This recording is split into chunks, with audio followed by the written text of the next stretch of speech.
जानवी गई शालिनी को एयरपोर्ट पे पिक करने, जहाँ पे एयरपोर्ट से बाहर आते ही उन्हें कबीर और रश्मि दिखे, जिसमें शालिनी ने रश्मि को बहुत कुछ बुरा भला कहा। ये सब सुनते सुनते कबीर ने चिल्लाते हुए कहा, बस बहुत हुआ। उसने रश्मि को अपने हाथ से पीछे किया जैसे उसकी सुरक्षा कर रहा हो, और फिर गुस्से में शालिनी को देखने लगा। शालिनी, अगर तुम्हें कोई दिक्कत है तो तुम मेरे पास आओ। रश्मि को अपनी बातों से हर्ट करने की ज़रूरत नहीं है तुम्हें। ये बात सुन के शालिनी हंसने लगी। उसकी आंखों में कबीर के लिए तरस साफ दिख रही थी। मैंने उसको अपनी बातों से हर्ट किया? कबीर मल्होत्रा, मैंने कभी नहीं सोचा था कि तुम इतने पत्थर दिल इंसान हो सकते हो। तुम ऐसा करके जानवी के साथ कैसा बिहेव कर रहे हो, तुमने कभी सोचा भी है? जब रश्मि ने जानवी का नाम सुना तो उसका पूरा शरीर एक पल के लिए सुन्न सा रह गया। जानवी और मेरे बीच की बातों का रश्मि से कोई लेना देना नहीं है, तो तुम्हें उसको कुछ कहने की ज़रूरत नहीं। जब कबीर ने यह बात बोली तब उसकी आंखों में कुछ हलचल थी। उसकी वो धीमी सी आवाज़ सुनकर कोई ऐसा ज़रूर कह सकता था कि वो कितनी कड़वी और घटिया बातें बोल रहा है। रश्मि ने अपने होठों को दांतों से दबा लिया और ऐसे दिखाने लगी जैसे वो इन इल्ज़ामों और बेइज्जती से कितना बुरा महसूस कर रही है। उसको कोई भी ऐसा देख ले तो उस पर सांत्वना बरसाने लगे। जब कबीर ने उसको ऐसे देखा तो उसे खींच कर अपने गले लगा लिया।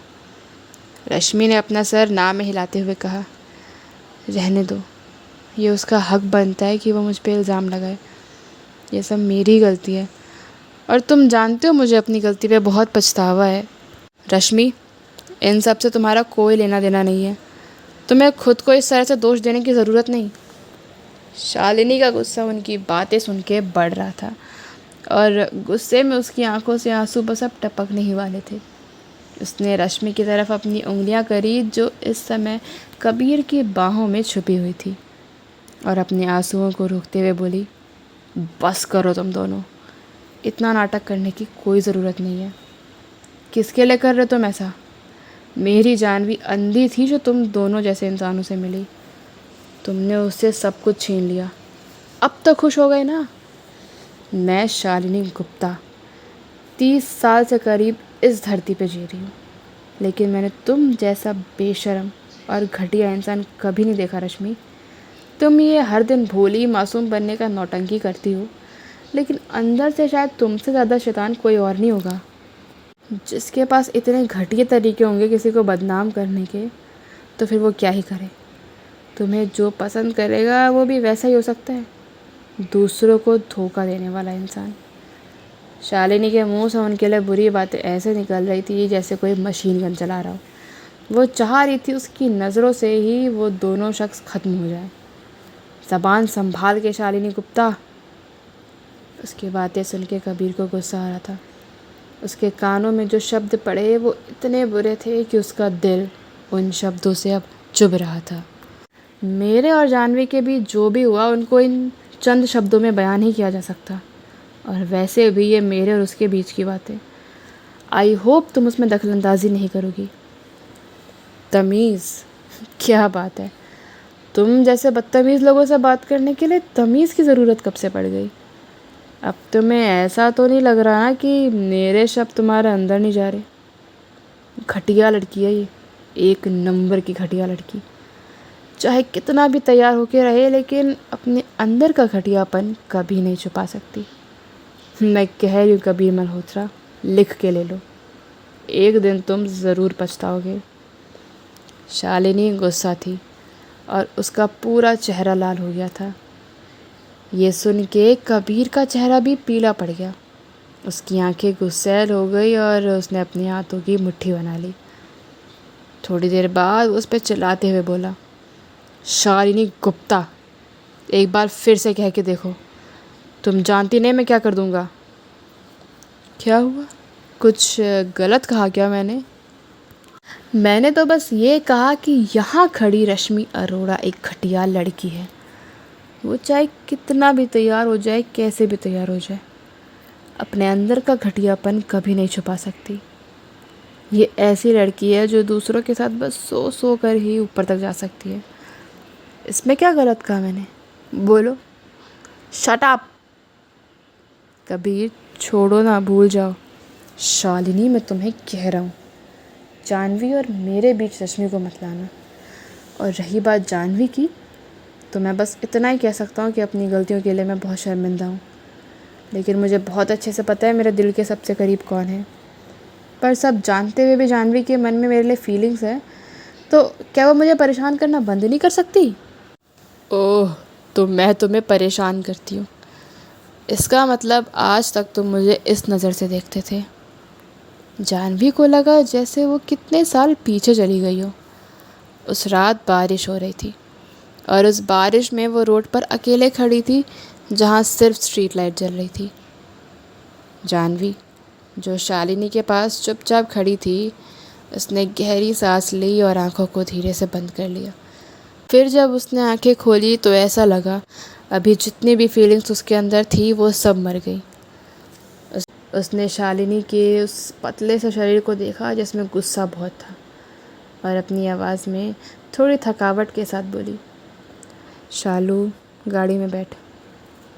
उसकी आवाज़ सुनकर तीनों वहाँ पर थोड़े हक्के बक्के रह गए थे। कबीर को एहसास हुआ कि गाड़ी से थोड़ी ही दूर पे शालिनी के साथ जो लड़की खड़ी है अपने हाथों में छाता लिए, वो और कोई नहीं बल्कि जानवी है। हवा इतनी तेज़ थी कि उसकी वजह से जानवी के कपड़े उड़ रहे थे और इससे वो बहुत अकेली लग रही थी। उसकी आंखें और उसका चेहरा जो चश्मे से आधे से ज़्यादा ढका हुआ था, उनमें ना चाहते हुए भी एक ज़िद दिख रही थी। कबीर का वो सुंदर सा चेहरा ये सुन के थोड़ा मुरझा गया। उसकी शांत आंखों में ऐसे भाव थे जो समझ ही नहीं आ रहे थे वो खुश है कि दुख। उसके हाथों की उंगलियों ने कब अपनी मुट्ठी वापस बना ली पता ही नहीं चला। रश्मि को भी एहसास हुआ कि उसकी कमर पे कबीर का रखा हुआ हाथ अब थोड़ा अजीब बिहेव कर रहा था।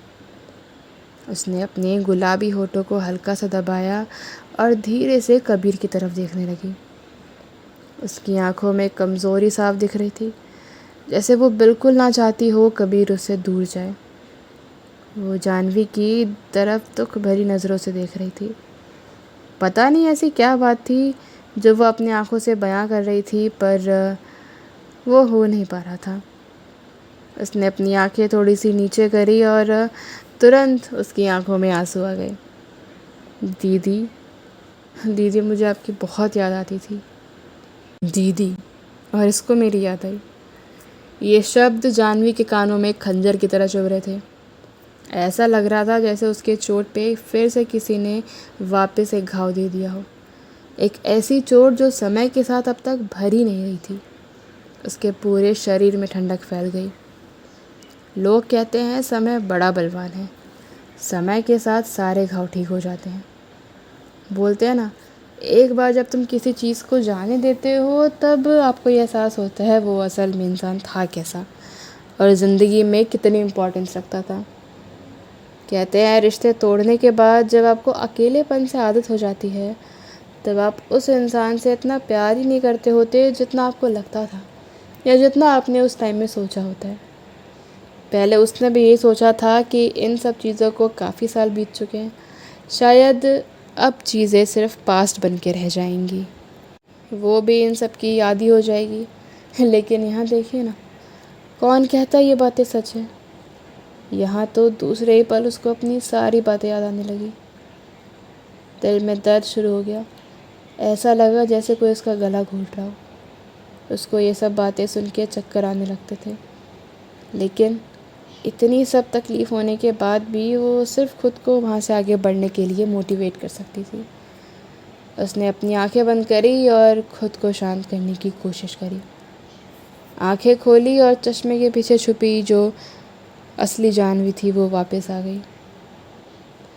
उसने शालिनी के कंधे को थपथपाया और अंदर गाड़ी में बैठ गई। शुरू से अंत तक उसने रश्मि और कबीर से एक वर्ड भी नहीं कहा। कबीर मल्होत्रा, तुम कभी नहीं समझ पाओगे तुमने अपनी लाइफ में क्या खोया। मैं शायद अंधी थी जो तुम दोनों की सच्चाई नहीं देख पाई। इतना बोल के शालिनी वहाँ से चली गई। जानवी, कुछ बोलना, तू ठीक तो है? शालिनी जानवी के थोड़े करीब गई और उसके कंधे को हिलाने लगी। जब उसने देखा वो बिल्कुल भी नहीं हिल रही है तो उसका दिल घबरा गया। थोड़ी देर बाद जानवी ने शालिनी का हाथ अपने कंधे से हटा दिया और वापस खिड़की के बाहर देखने लगी और बोली, मैं ठीक हूँ। ड्राइवर आप चलिए, हमें एंटरटेनमेंट रेस्टोरेंट जाना है। इतना बोलते ही ड्राइवर ने गाड़ी स्टार्ट कर दी और वो दोनों वहाँ से चले गए। ये कैसी कश्मकश है कबीर, रश्मि और जानवी के बीच। जानने के लिए हमारी स्टोरी को लाइक करें, सब्सक्राइब करें, पसंद आए तो रेगुलर बिंज वॉच करें। Thank you so much.